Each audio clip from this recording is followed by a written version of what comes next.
we moved to lean accounting for a variety of reasons.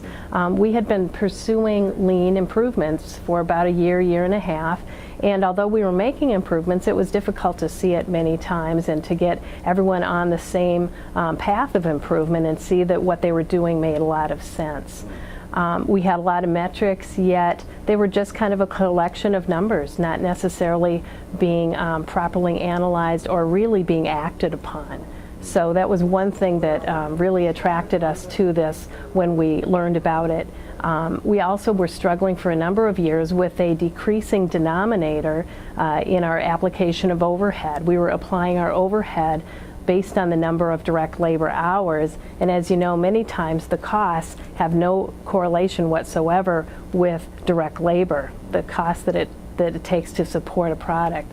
And so we were looking for a new way. When we attended the Lean Accounting Summit and we attended many of the different modules that the presenters were giving, one of them in particular spoke to us quite loudly on how we were limiting our growth by fully burdening all of our decision making with fully burdened costs, yet if you looked at it in a given situation, only a few costs really are incremental. You have your materials, perhaps your direct labor, perhaps not, depending on where you are in your capacity of using that direct labor. Your supplies, your commissions, but most of your other costs do not directly increase with more volume. And so we found that perhaps we were limiting ourselves, and that kind of opened up our eyes as to what lean accounting could do for us. When we first implemented lean manufacturing, we had a variety of measurements, but many times the improvements that we would make through Kaizen events and lean improvements didn't exactly translate easily into where we could see those improvements, particularly in the financial statements. In fact, sometimes they almost contradicted. You knew in your heart that you made improvements, but it told you a little bit differently financially. Now through value stream management and the box scores, we're able to better correlate the improvements, not only plan the improvements and predict which metric that we should see improved, but then actually be able to see and track the improvement with those. Using lean accounting really helps us control our operations much better through a variety of ways. For one thing, it enables a lot more people to be in tune with the business and to feel that they have a part of the business, a stake in the success of the business. Through our value stream management metric boards, we have spread that accountability to a number of people, and they each are responsible for perhaps a quality, a delivery, a cost, safety, some sort of metric that they actively measure, they explain, and then they say what they're going to do about it. So it's brought a much higher level of accountability. Another thing that lean accounting has done for us has been the way it's provided us in a very small amount of time to really get a good feel of what's going on with the business. The top management group goes and actively participates in our weekly metrics reviews, and through a half hour in each segment of the business, we really, through studying the metrics and hearing about what is being done about them, get a good feel of what the key indicators are of the business and whether we need to help remove obstacles to move forward.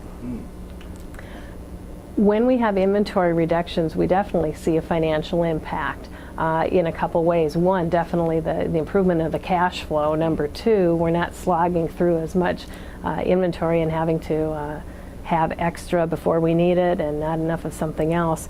And then, yes, in the financial statements, we also, though, see an impact of it because you're decapitalizing some of your labor and overhead that has been capitalized before. It does show up a lot better in lean accounting than in the traditional method. The way that we've reconfigured our financial statements, we've kind of highlighted and can isolate and see that. The other thing that's neat about lean accounting is that there's not a lot of magic to the numbers. I mean, you incurred this and it shows up on the P&L. It's not hidden in a lot of overheads that get applied or not applied. Wages are wages, and your whole labor and overhead is very straightforward versus before you kind of had what was absorbed or unabsorbed, and you had variances that you had to try to understand and then explain. So it's a lot more straightforward.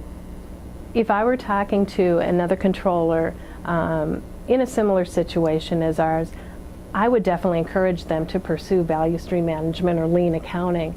I think that it really helps your business come together, be a lot more coordinated, a lot deeper level of understanding, and frankly, a lot more involvement and commitment by all of the employees, not just the few management employees who are trying to keep their fingers on everything and figure out what's going on.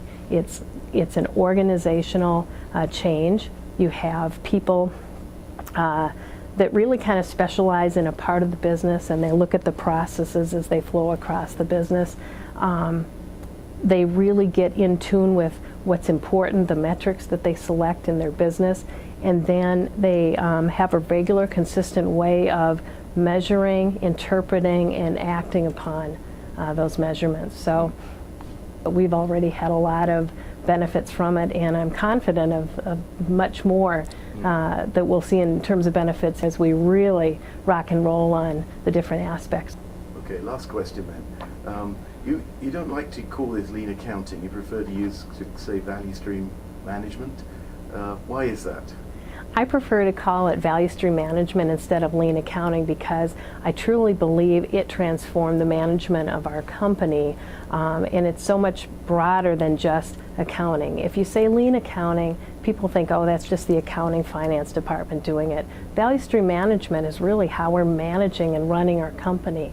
The box score is really, and the accompanying metrics are really the key to the whole thing, and everyone in the value stream owns those, not just accounting. We play a role, and we played a big role in the implementation of it, but it's so much more than just the accounting part.